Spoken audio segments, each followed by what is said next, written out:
오늘의 말씀은 사무엘하 9장 1절부터 13절 말씀입니다. 할렐루야. 오늘 하루도 여러분 삶 가운데 하나님의 은혜와 평강이 함께하길 축복합니다. 또 우리 서원교회가 부흥의 주기죠. 시간마다 꼭 참석하셔서 말씀의 은혜를 풍성하게 누리시기 바랍니다. 오늘 우리에게 주시는 하나님의 말씀은 사무엘하 9장 1절에서 13절까지의 말씀입니다. 사무엘하 8장에 보면 다윗의 왕국이 굉장히 번성했습니다. 다윗이 전쟁에서 승리한 후 다윗의 왕국이 전성기를 누렸죠. 성공, 번영, 승리를 맛보면 일반적으로 번영과 성공에 속취해 있기 쉽습니다. 그런데 그때 다윗은 과거를 기억해내는 시간을 가졌습니다. 다윗이 과거를 돌이켜보니 사울 왕가에 대한 기억이 떠올랐습니다. 사울 왕가는 이미 다 쓰러졌습니다. 사울도 죽었고 그의 아들 요나단도 죽었습니다. 다윗은 몰락해버린 왕가에 대해 생각했습니다. 그러면서 다윗은 자신이 잊고 있는 것이 있을지 모른다고 생각했습니다. 1절 다윗이 이르되 사울의 집에 아직도 남은 사람이 있느냐? 내가 요나단으로 말미암아 그 사람에게 은총을 베풀리라 하니라.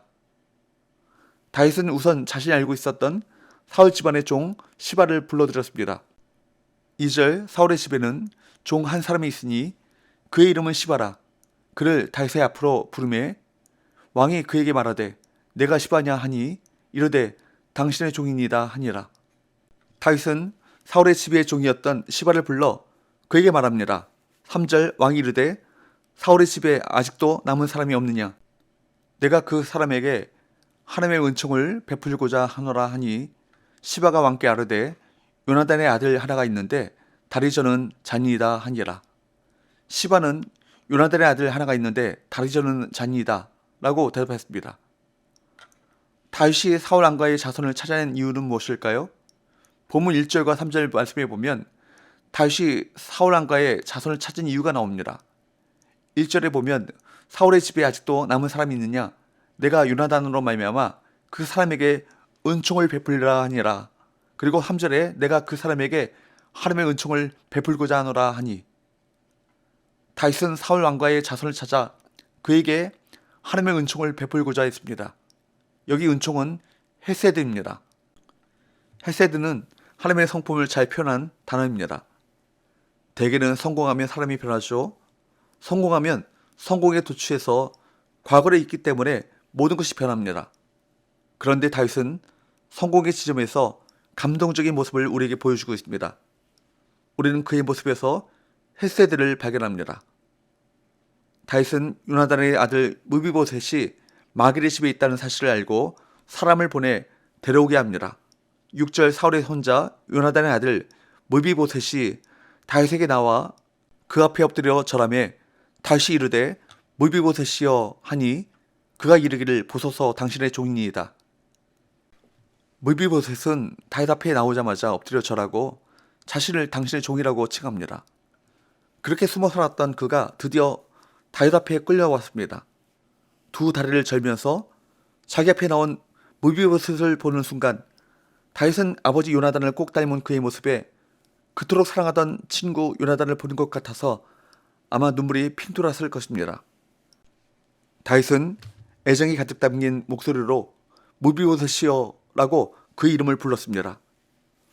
사울의 집의 종 시바가 알려주지도 않았지만 다윗이 그의 이름을 불렀다는 것은 다윗이 그를 얼마나 생각하고 있었는지를 단적으로 드러내고 있습니다. 그럼에도 불구하고 무비보셋은 여전히 두려움을 떨면서 그 앞에 엎드려 이렇게 대답했습니다. 보소서 당신의 종이니이다. 그때 다윗은 뭐라고 말합니까? 7절 다윗이 그에게 이르되 무서워하지 말라. 내가 반드시 내 아버지 요나단으로 말미암아 내게 은총을 베풀리라.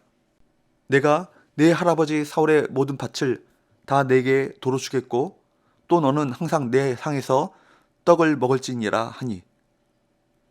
아마 다윗의 말을 들은 무비보셋은 깜짝 놀랐던 것 같습니다. 도무지 상상할 수 없는 일이 일어났기 때문이죠. 8절 그가 절하여 이르되 이 종이 무엇이기에 왕께서 죽은 개 같은 나를 돌아보시나이까 하니라. 여기에 보면 무비보셋은 이종이 무엇이기에 왕께서 죽은 개 같은 나를 돌아보시라이까? 그렇게 말했습니다. 원래 유대인들은 개를 더러운 짐승이라고 멸시했습니다. 죽은 개라는 말은 더러운 짐승인 개가 죽어서 부정한 상태에 있으니까 가장 하찮은 존재인 것을 드러내 보이는 관용적 표현이죠. 흥미로운 것은 7절에서 다윗이 또 너는 항상 내 상에서 떡을 먹을지니라 라고 한 후에 본문은 이것을 여러 번 반복해서 기록하고 있다는 것입니다. 10절에서 내 주인의 아들 무비보셋은 항상 내 상에서 떡을 먹으리라 라고 했고 11절에 보면 무비보셋은 왕자 중 하나처럼 왕의 상에서 먹으니라 라고 말합니다. 그리고 13절에 보면 또 한 번 강조되어 있습니다. 무비보셋은 항상 왕의 상에서 먹으므로 예루살렘에 사니라 그는 두 발을 다 절더라. 뿐만 아니라 9절 10절 또 12절 말씀에 보면 사울과 그의 집에 속한 것 전부를 무비보셋의 소유로 천명함으로써 사울의 시종 시바에게 속한 모든 것은 당연히 무비보셋의 소유가 될 수밖에 없었고 따라서 시바의 집에 속한 사람들 역시 모두 무비보셋의 종이 되어야 했습니다. 한마디로 무비보셋이 받은 은총이 놀랍다는 것입니다. 그를 왕의 식탁에 앉게 한 것은 왕의 아들과 동일하게 왕에게 사랑받는 존귀한 사람이 되게 한 것입니다. 그런데 여기서 우리가 알아야 할 것은 이 놀라운 은총은 무비보셋이 노력해서 얻은 것이 아니라는 것입니다. 그가 노력한 것은 아무것도 없었습니다. 그에게 주어진 은총은 오직 다윗과 아버지 요나단의 언약 때문이었습니다.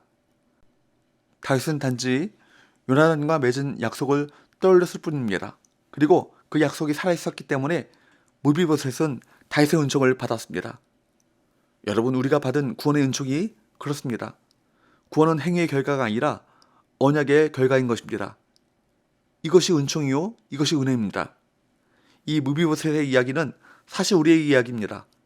우리는 다 무비보셋과 마찬가지로 장애인이었고 아무것도 없고 추락된 모습이었고 소망도 없었는데 들키면 죽는 인생이었는데 오직 은혜로 말미암아 살게 되었고 왕권이 회복되었고 또 자기의 모든 무너졌던 것들이 회복되게 되었습니다. 여러분, 은혜가 무엇입니까? 아무 받을 자격이 없고 한 일도 없으며 되갚을 수 있는 여건이 되지 못하는 사람에게 부어지는 무조건적 사랑입니다. 그것이 은혜입니다. 하나님은 우리에게 그 은혜를 베풀어 주셨고 또 우리 역시 그렇게 은혜를 베풀며 살기를 원하십니다. 하나님께 받은 은혜를 우리 가족들에게 그리고 이웃에게 보여주길 원합니다. 우리가 베푸는 작은 은혜 때문에 하나님의 큰 은혜를 깨닫게 될 사람들이 나올지 누가 알겠습니까? 그러니 여러분, 절대로 세상 가치관 따르지 마시고 하나님께서 우리에게 베풀어 주신 은혜를 따라 이 땅을 살아가시는 저와 여러분 되시기를 축복합니다. 기도합시다. 하나님 아버지, 오늘 무비보셋의 이야기를 통해 우리의 받을 은혜가 어떤 것인가를 묵상하게 하시니 감사합니다. 큰 은혜를 받은 자로서 늘 은혜에 감사하게 하시고 은혜를 나눠주는 자의 삶을 살아갈 수 있도록 은혜 베풀어 주옵소서. 예수님의 거룩하신 이름으로 기도합니다. 아멘.